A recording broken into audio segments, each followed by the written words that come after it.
Bueno, buenos días a todos y a todas. Lo primero, gracias por el cariño y por los buenos mensajes y por el seguimiento. Creo que para mí es el mejor regalo. Y en una línea de un tema que estamos tratando, que para mí es muy delicado y muy complejo, y lo voy a intentar explicar de la manera más sana, más breve, más clara posible, hoy vamos a profundizar en el TCA o en los trastornos de conducta alimentaria. Una de las cosas que, bueno, para empezar, es un trastorno que está a la orden del día y que está tan normalizado además que a veces ni siquiera una persona es consciente de que tiene un trastorno, porque, no sé, por el caso, una persona que tiene una adicción a la droga o al juego se va a dar cuenta, pero en el caso de los trastornos de la conducta alimentaria es algo que está tan idealizado en la sociedad que uno tiene el trastorno y encima parece que está bien visto, que lleva unos hábitos estupendos de comida y de ejercicio físico y nadie nota nada.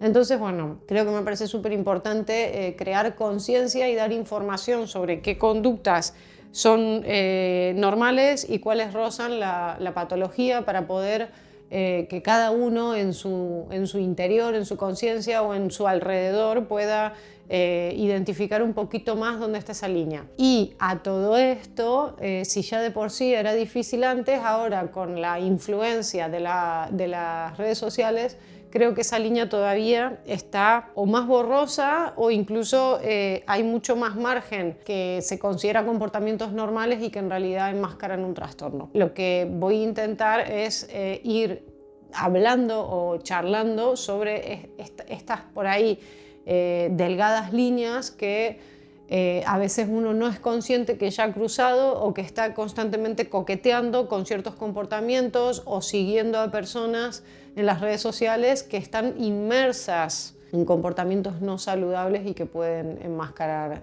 un trastorno. ¿A qué comportamientos me refiero? Por ejemplo, está muy idealizado el seguir a personas que hacen determinados tipos de dietas para estar delgadas, que publican constantemente lo que comen, qué cantidades lo comen, si comen algo que no es estrictamente sano se disculpan o luego tienen que quemarlo en el gimnasio, publicar, ¿no?, la cantidad de ejercicio que uno hace con frases acopladas a compensar, por ejemplo. Todo eso lleva implícito que uno no come por disfrute, no come por compartir incluso socialmente algo y no va a hacer deporte porque le haga bien física, que no lo dudo, y mentalmente también, sino porque hay un objetivo que suele ser además rígido y surrealista también, de una imagen mental que esa persona tiene de cómo debe ser su aspecto físico. Y si no es así, cosa que es muy difícil que siempre sea así, esa persona, claro,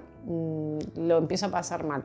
¿Qué pasa? Que al final toda su vida tiende a girar en torno a eso, a esa manera de alimentarse, a esa manera de hacer deporte, porque no se puede salir de esa pequeña imagen ideal que se ha forjado en su interior. Por ejemplo, con la maternidad es más complejo todo esto porque el cuerpo en una mujer después de los hijos tiende a cambiar muchísimo. Y en las redes sociales hay mujeres que no sé cómo lo hacen, pero consiguen que su vida poco menos que no cambie después de ser madre y su cuerpo tampoco. O incluso alardean o promueven qué tipos de conductas, tanto alimenticias como de hábitos, ¿no?, de gimnasio hay que tener. Entonces, ¿qué conlleva eso en un espectador o en una mujer que ha parido?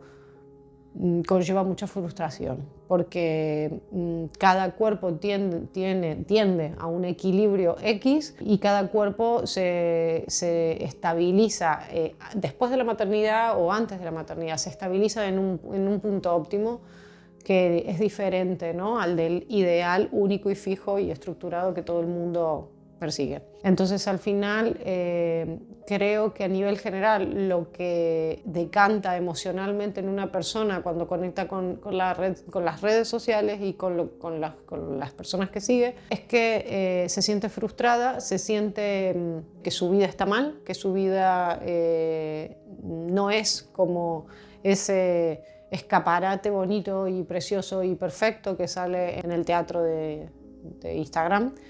Y entonces, si esa persona emocionalmente buscaba, por decirte, evadirse, al final acaba hundida, vamos a decir. Si además esa persona tiene rasgos vulnerables, es posible, ¿no?, que caiga en un trastorno. No estoy echando la culpa a las redes sociales de los trastornos, aunque sí que es verdad que hay estudios que lo que conectan es que hay una mayor probabilidad de desarrollar un trastorno cuanto más contacto o cuanto más tiempo dedico a las redes sociales. ¿Por qué? Porque mis modelos internos y mis referentes válidos empiezan a ser los de las redes sociales, que ahí es donde está el peligro, que yo dejo de conectar con mi cuerpo, con mis necesidades y con la vida real de fuera, sino empiezo a sustituirlo por unos referentes idealizados en Instagram, los tomo como modelos, como ejemplos a seguir, sin ser consciente que probablemente esos modelos o ejemplos a seguir ya tienen una base patológica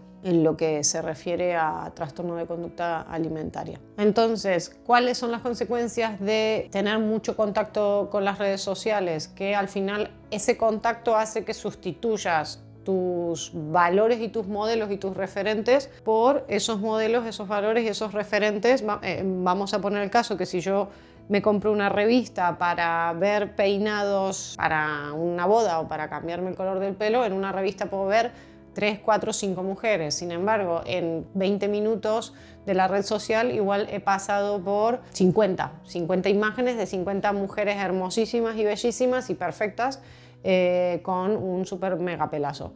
Entonces, la emoción general, inconsciente, que suele dejar y que se suele decantar es frustración. Frustración, tristeza, rabia, enfado, culpa, vergüenza, porque en algún punto tú llegas a considerar que eso, ¿no? Como que tú tienes que llegar a eso y estás muy lejos de ser eso, porque estamos hablando que en Instagram lo que se publica son, bueno, pues ideales, perfectos, nadie publica, muy bueno, ahora puede que haya un poco una moda al estilo parodia incluso, ¿no?, de cosas imperfectas, pero hasta ahora era la parte mejor, ¿no?, de todo, de mi vida amorosa, de mi vida sentimental, de lo que como, del ejercicio que hago. Nadie publica, ahora sí, he empezado a ver un poquito publicado partes más realistas de las miserias de la vida y del ser humano. Pero bueno, básicamente, ¿por qué es malo? Justamente por eso, por el pozo emocional que me deja. Porque algo bueno no me deja un pozo emocional malo, literalmente. Algo bueno no me hace cuestionarme si lo mío no es suficiente. Entonces la red social no tiene ese efecto en mí. Bueno, pues si soy súper escrupulosa con las personas que sigo, con las cuentas que sigo, de hecho yo un consejo que quería transmitir, puestos a que soy bastante reacia a los consejos, pero este va a ser un consejo.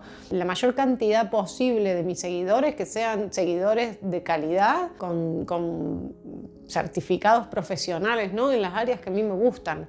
Porque si no, todo lo que no sea así y que además tiene una influencia en mí, dicho sea famoso, ¿no?, los influencers tienen sus propios problemas, tienen sus propias patologías, tienen sus propios traumas y al final me los estoy fumando, los estoy como interiorizando al final. ¿Por qué? Porque me encanta algo de esa persona, me encanta su pelo, me encanta, no sé, su trabajo, pero al final esa persona me está vendiendo su vida entera y al final quizás me confundo, sobre todo cuanto más baja la edad, por supuesto todavía me confundo más. Las personas más mayores quizás tienen más herramientas y más recursos, más madurez, pero sobre todo en edades muy vulnerables como pueden ser la adolescencia, puedo confundirme y creer que eso es a lo que yo tengo que aspirar y que eso es lo que está bien. Y creo que tiene mucho riesgo. Lo que minimizaría el riesgo sería utilizar una red social para un contenido de calidad.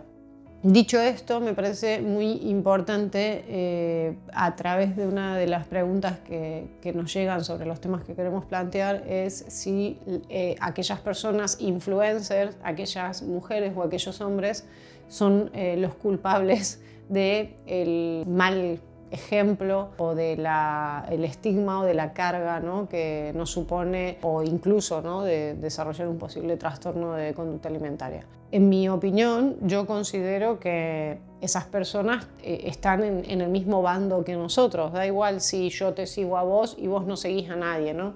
Pero esa persona a la cual siguen masas de gente no deja de ser una víctima que no es consciente. Y que para mi punto de vista, bueno, primero porque considero yo que solo por el hecho de existir, todos conllevamos, ¿no?, una carga emocional, un sufrimiento y experiencias de vida, en muchos casos difíciles. ¿Qué pasa? Que cuanto menos conciencia tiene la persona de eso, más lo va a normalizar, y los ejemplos están contaminados de alguna manera de esa forma de pensar. Si yo me he criado en una cultura, en mi caso, por ejemplo, yo vengo de Argentina, viví 17 años en Argentina, y la cultura argentina es muy dura con respecto al culto al cuerpo. Todo esto bajo mi punto de vista y también por haber podido salir de esa cultura y verlo desde fuera. La mujer tiene una presión terrible que para ser aceptada socialmente y para gustar a un hombre tiene que ser delgada, tiene que estar muy delgada. Por poner un ejemplo, una persona que vive en Argentina va a creer que eso es lo correcto, creer que lo correcto es estar delgada, aunque mi constitución no sea delgada nunca, que me tengo que esforzar por estar delgada, y que encima si todo lo que yo aprendí y que me funciona porque me lo avalan un montón de personas y me dicen que estoy más linda y mejor y tal, si lo comparto voy a creer que encima voy a estar haciendo un bien. Con lo cual, nunca le echaría la culpa a las personas que son influencers y que sin darse cuenta pueden transmitir ejemplos que puedan dañar a otras personas. No son las culpables ellas, y para nada quiero culpar a nadie en realidad. Lo que sí quiero es que una persona pueda detectar cuando una conducta, un pensamiento, un sentimiento, una manera de hacer algo puede reportar un problema y no se está dando cuenta. Y en ese caso tengo que buscar ayuda profesional. No tengo que buscar ayuda en internet, no tengo que buscar en Google síntomas del TCA, cómo sé si tengo un TCA. No, acá lo que, al menos en cómo desde esta cuenta se utiliza la red social, es transmitiendo información que te puede ayudar a detectar un problema en vos o en alguien que querés, pero con el objetivo de buscar ayuda, no con el objetivo ni de autodiagnosticarte, por supuesto, ni de autosanarte tampoco, con el objetivo de tener un criterio más fiable sobre qué cosas pueden ser, sin darnos cuenta, algo que está idealizado culturalmente, porque en el 1960 lo que estaba idealizado eran las curvas, y hoy en el 2023 lo que está idealizado es la delgadez a tope. Entonces, bueno, lo que hoy a mí me tocó vivir es esto, pero me está machacando literalmente la salud mental.